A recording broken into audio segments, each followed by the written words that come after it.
Hi, everybody. I just wanted to check in here at the beginning of this last stretch of spring semester of 2020, just to give you some updates on what things are going to look like in your econ class. There are still some things that are unknown, but I'm going to try to speak to the things that I do know about. So I'm here inside your Canvas course just to show you a few things that have changed since the beginning of spring break.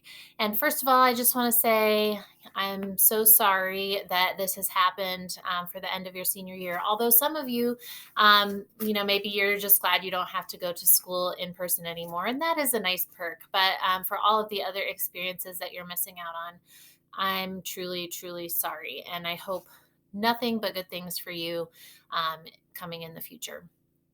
But I'm going to do my part to try to make this as painless and attainable as I can so that we can get you your econ credit and send you on to whatever's next. So, in econ, prior to spring break, so when we first started on e learning, I was basically giving you kind of a hybrid of in class and e learning. So, I was using the same materials that I would have used with you in person, but I put them online and I supplemented with videos of myself. So now that we're closed due to the governor's orders for the rest of the semester, what I'm going to be doing is changing up the materials so that you're more of a true online econ course. And I just want to show you what that looks like so you know what the expectations are. And then if you have additional questions, you can let me know. So, first of all, up here in the upper right hand corner, I just want to highlight that if I make an announcement, which I hadn't been doing in our in-person classes, but it's a really good way for me to contact you if you're checking in Canvas. If I place an announcement in there, it will show up in your upper right hand corner here. So I probably will be making announcements at least once a week just to give you kind of a run through if there are any changes. That's where it will go. In the middle of the page, you probably noticed this look has changed here. My contact information is there. I'm available during school hours by phone or text or 24/7 via email. So please make sure to utilize that phone number if you need help that you can't get just from sending me an email. If you go into modules, this view has changed a little bit. So you still have access to all of the modules from the beginning of the semester. So if there's anything that you still want to make up, you have the availability. You can do that through Friday, May 29th, just like you could before. So that still is a possibility for you. Keep in mind on my view here, I have closed these modules, but if you click on that, it will open up. If you're going through and you don't want to scroll through all of the modules, what you can do is just click that arrow and it will collapse down. So the three modules we completed in class were scarcity and economic reasoning, supply and demand, market structures. Then e-learning was the module that contained all of the things after we went to e-learning on March 17th through spring break. This time that we have for the rest of the semester post spring break, I have divided each module into a week. And it's set up for you to complete one at a time. You will have access to the entire module that is current. And then if you want to move on to the next module, you are required, Canvas requires you to finish that current module first before you move on. So bottom line, you can set this up how you want. You can work through things on the day that I have identified them. You can work through them more quickly, or while I don't recommend this, you have the option to do it later as well. So in your calendar, I've placed due dates on all of these things so that they'll appear in your calendar. Let me just show you what that looks like. So if you click on your calendar, I know you'll see other things from other classes as well, but notice that prior to spring break, I put all of that stuff that was due from the stuff prior to spring break. I made it due Monday the 13th because I thought we'd be coming back to school Monday the 13th. That's not happening. So what I've done moving forward is placed each of the items on the day that it would coincide with an in-class instruction.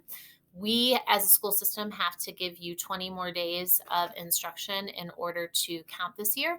And so basically, when you complete that assignment that I've dated on Monday, April 14th or Wednesday, April 15th, not only is that counting towards your grade, it's also counting towards your attendance for that day. So that doesn't mean you have to complete it on that day, but I'm placing it on that day so that it appears on your calendar and so that I have a way to keep track of the assignments. So again, even though it says it's due on one day, you may turn it in late. There will be no penalty for turning it in late. The purpose of that due date is so that it appears on your calendar and you can pace yourself rather than seeing the due date be all at the end and then having too much to do at the end to get caught up. So again, each of the things that I've set up for you will be showing after the 13th because that shows everything, that was due beforehand. It shows you on each day what assignment you should be working on. And if you go back to modules,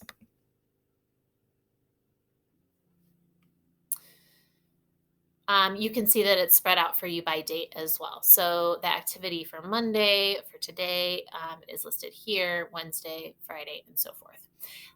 The way that I've set this up, like I said, it's completely self-paced. It's more of a true online course. So when you click on it, it says submit assignment because I'm giving you points for completing.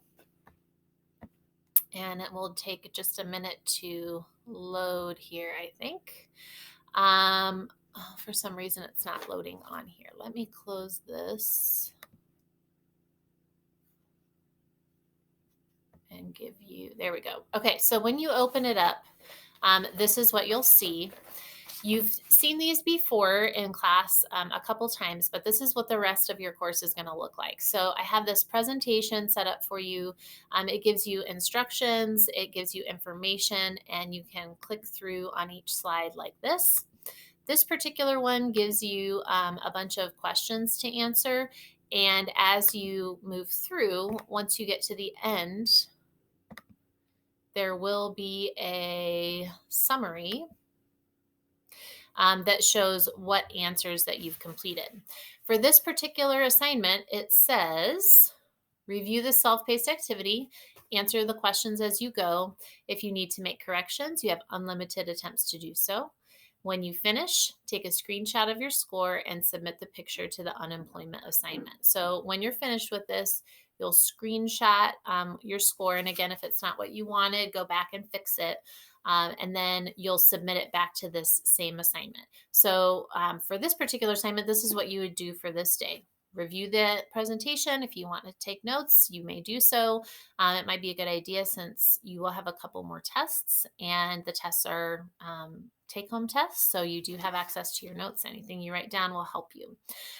So again, this is what the rest of your instruction will look like. There will be no more playlist, no more portfolio, no bell work, no essential questions. Those things that we used in class are going away because really what we're concerned about is, can I demonstrate that you have shown mastery? And so what I've done is pare it down to the most important stuff, and that's what I need you to focus on at home. So let me go back to my student view here so that your screen looks the same as mine.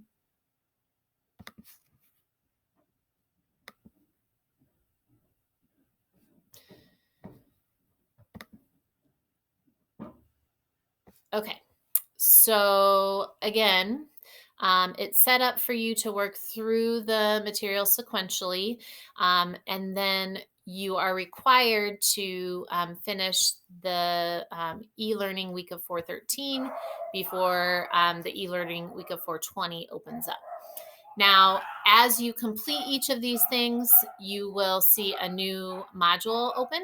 Excuse my dogs barking in the background. Apparently somebody's walking by the house.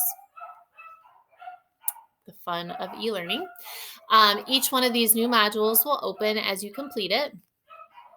And then notice these are shaded, and that is because the student hasn't completed those yet. So, again, if you can't get into something, go back and make sure that you've completed all of the other assignments. If you ever take an online class on Apex or with another organization, this is usually how it works. So, this is how I've set it up. Now, by the same token, if you want to go through this all at once and finish early, by all means do so. But you will have access to this through the end of the school year. I'm still working on some of the later modules, so they're not showing up on your screen yet. And the reason for that is there's still some question as to what the rest of our calendar looks like. And so as soon as we know that, I'll update those modules and you can go from there. Let's see. As far as your final exam, sorry, I had to check my to-do list. As far as your final exam goes, you will have a choice between a traditional final exam, like we've been doing on all the other tests. It would be multiple choice, matching questions on Canvas, or you can do a project on how the coronavirus has affected the economy or how you think it will affect the economy. That's going to look kind of like your candy presentation, where I'm going to give you some research questions. You're going to go searching for the information, put it into a Google Slides presentation, and turn that in. So I don't have that finished quite yet because I don't know yet when we're supposed to be giving your finals or when our last day of class is supposed to be. But as soon as I do, one of those modules will be available as well. You'll have to finish everything else first, but then you'll be able to choose either traditional test or project. So if you've got any questions, let me know. Good luck on this first week back from spring break. I hope you've been able to at least enjoy some sunshine. And as always, let me know if there's anything I can do to help.